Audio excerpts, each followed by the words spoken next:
Hai guys, gua Techpedia. Selamat datang ke episode ke-7 dari series Rakit PC hingga cuan 100 juta rupiah. Nah, bagi kalian yang baru di channel ini, salam kenal. Jadi ini adalah series di mana gua bakal bikin video tentang PC rakitan, di mana gua bakal ngehunting, ngerakit, jualnya kemana, cuannya berapa, dan berapa lama waktu yang gua butuhkan hingga bisa cuan 100 juta rupiah dari ngeflipping PC. Yang nantinya uangnya itu bakal gua pakai untuk beberapa opsi, yaitu yang pertama, gua beli rumah or at least DP untuk rumah tersebut. Yang kedua, gua bikin studio khusus untuk konten karena sementara gua kontennya itu masih di kamar ini dan di ruang tamu keluarga gua. Dan yang terakhir, yang ketiga, gua bikin company PC pre-built seperti Zackstack Turf. Tapi jika kalian ada ide yang lebih baik, coba aja tuliskan di kolom komentar di bawah. Siapa tahu ide dari kalian bisa menjadi tujuan utama dari series yang satu ini.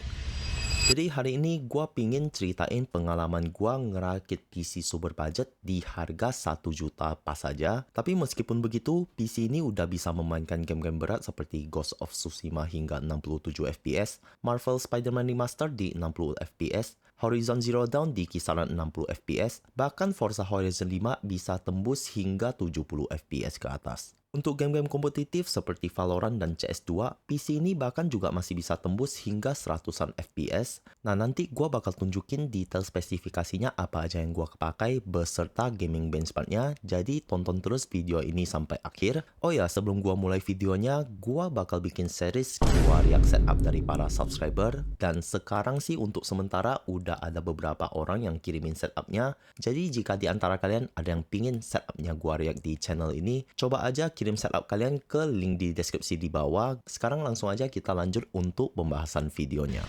Nah, seperti biasa setiap gua gabut, gua pasti iseng-iseng scrolling di Facebook Marketplace dan gua ketemu dengan lapak yang satu ini. Yang sellernya sih kelihatannya emang lagi BU parah, gua gak tahu dia habis ngapain. Tapi yang jelas di judul lapaknya aja dia udah spoiler duluan kalau dia lagi jual BU, ditawarin aja. Nah, gue paling demen nih ketemu lapak dengan tulisan jual BU kayak gini karena hampir bisa dipastikan kalau mereka itu rela jual barang dagangannya itu di bawah harga market. Jadi di lapaknya dituliskan spek dari PC-nya itu, tapi nggak lengkap. Dia cuma tulis kalau PC-nya itu pakai i5 3470, RAM-nya 2x4GB, dan power supply dengan kapasitas 550 watt. Dan yang paling penting, PC-nya itu masih bisa nyala buat dipakai main Valo. Habis itu gua langsung aja DM sellernya dan gua coba nego di 300.000 rupiah. Akhirnya kita dealnya itu di 350.000 rupiah. Jadi gua langsung minta WA-nya buat di Sherlock. Tapi rupanya PC-nya itu gak bisa dites di rumahnya karena kata sellernya dia gak boleh ketahuan ngejual PC-nya sama bokapnya. Akhirnya kita ketemuan janjian di depan kompleknya. Ya awalnya sih jujur gua sempat ragu sih karena nggak bisa ngetes secara langsung. Tapi ya karena cuman harganya 350.000, terus gua anggapannya aja ya casingnya aja masih bisa dijual 150 hingga 250 ribu rupiah. Jadi ya udahlah, kalaupun misalnya emang kena scam ya gua juga udah rela gitu. Terus gua bawa balik PC-nya, gua langsung tes langsung di rumah. Dan awalnya sih PC-nya sering ke restart sendiri ya, nggak tahu kenapa. Terus pas gua cek itu rupanya SSD-nya nggak ada, padahal pas dicek itu kata sellernya udah dikasih SSD bawaan 256GB.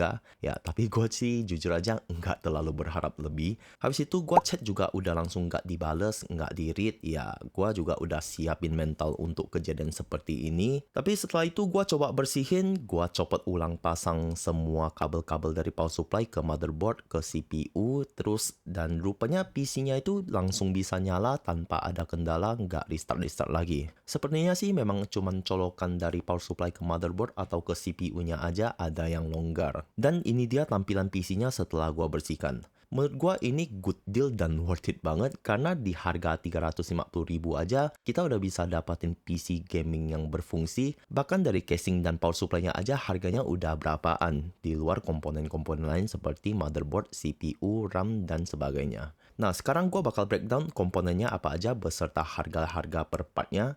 Yang pertama untuk motherboardnya dia pakai ASRock H61 MDGS dengan soket LGA 1155, support prosesor Intel generasi 2 dan 3 dengan kapasitas RAM maksimal di 16GB DDR3, dan untuk motherboardnya di sini gua anggapannya dapat di harga 100.000 rupiah aja. Berikutnya untuk prosesornya di sini dia pakai i5-3470. CPU ini memiliki iGPU yaitu Intel HD 2500 yang artinya CPU ini bisa menyala tanpa menggunakan GPU. Tapi karena ini bakal dipakai sebagai sebuah PC gaming, jadi entar gua bakal tambahin GPU yang budget tapi cocok banget dengan PC rakitan yang satu ini. Dan untuk prosesornya di sini gua anggapannya dapat di harga Rp50.000 aja, udah termasuk stok cooler bawaan Intel. Berikutnya untuk RAM-nya, karena kemarin dia cuma pakai RAM 2x4GB DDR3, jadi gua langsung aja upgrade RAM-nya dengan stok pribadi gua dengan kapasitas 2x8GB. Dan dulu ini gua dapatnya harganya masih murah ya, sebelum harga RAM naik belakangan ini cuman di harga Rp150.000 aja.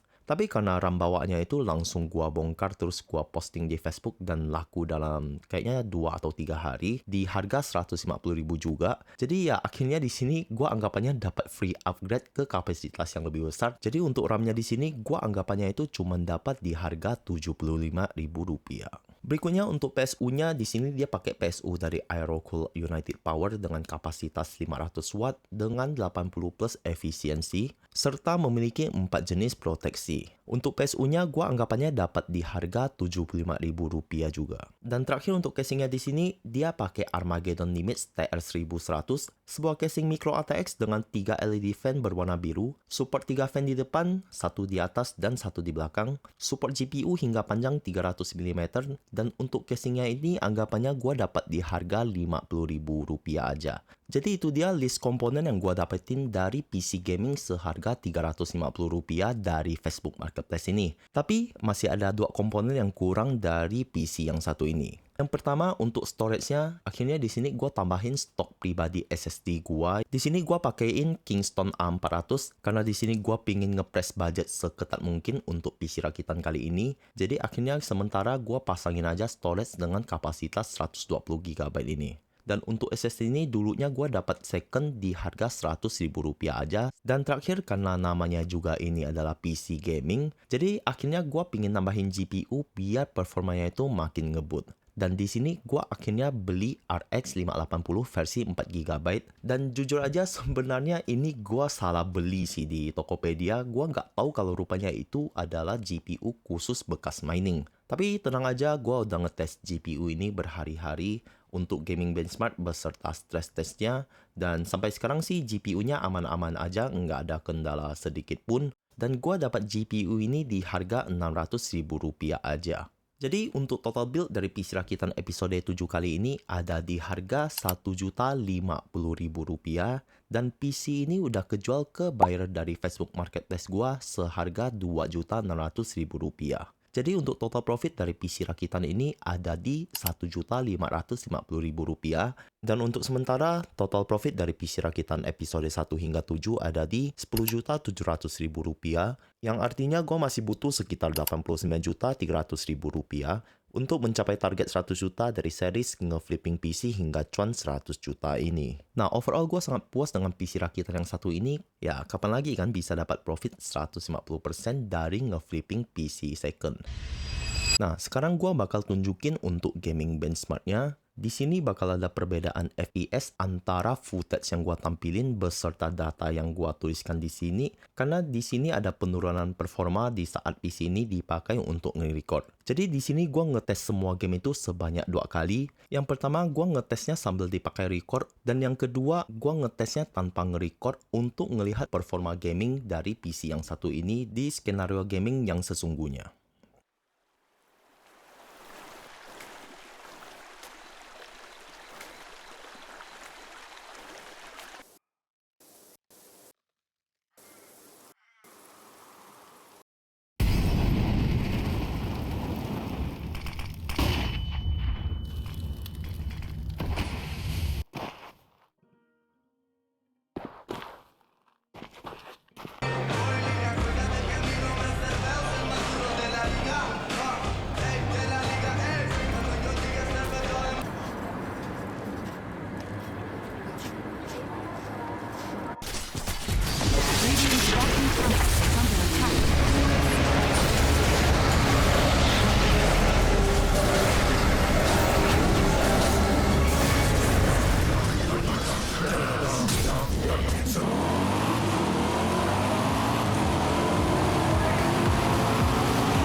What did you find?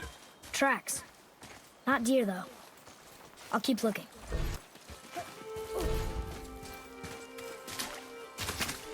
Spider-Man, anyone do your taxes? I'm getting my CPA. Watch it! Where are you? We must run through the demonstration at least once before the grant committee arrives.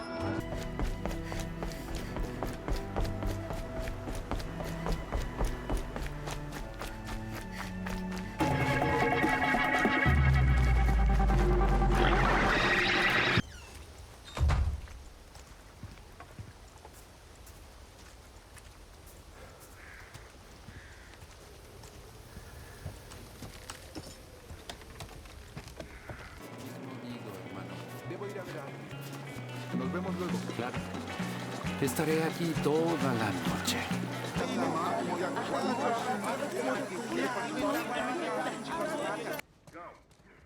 You leave me alone. Down on the ground. Okay, Jesus. I didn't do anything wrong. No. Hands on your fucking head. They're running. Call for backup.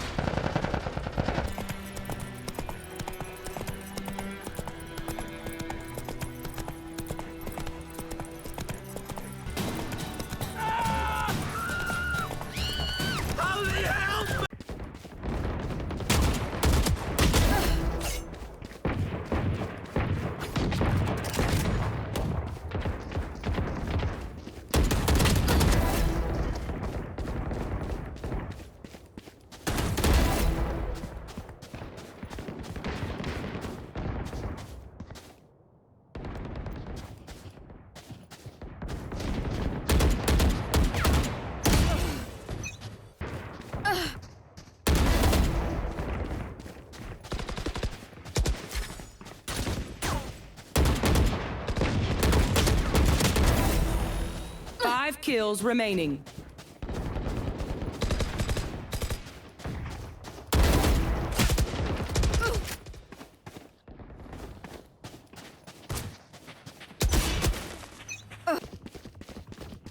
Dominating.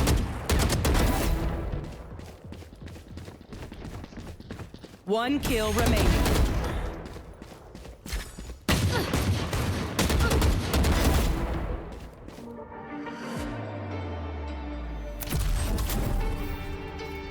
Jadi itu dia performa yang bisa diberikan oleh PC rakitan ultra budget yang kali ini. Overall, gue masih sangat puas dan senang bisa dapetin PC seharga Rp1.050.000, tapi performanya itu udah sangat decent untuk dipakai main game-game berat seperti yang udah gue tampilin tadi. Kecuali untuk game seperti Black Myth Wukong, Cyberpunk, dan The Last of Us 1. Ya, memang untuk ketiga game tersebut, kita terpaksa mengaktifkan fitur frame gen-nya karena game-game tersebut memang terkenal sebagai game yang sangat berat dan tentu saja ada limitasi yang harus kita terima. Tapi overall di harga Rp1.050.000 aja, kita bisa dapat performanya itu yang udah worth it banget. Bahkan jika kalian ngikutin PC rakitan ini dan dapatnya itu di harga kisaran 2 juta atau 2 jutaan kecil, menurut gua PC ini masih sangat worth it mengingat performanya yang bisa diberikan. Diajak main kompetitif ini juga masih sangat decent. Untuk main game-game story ini juga masih cukup capable. Ya tinggal disesuaikan aja dengan settingan terbaik menurut kalian.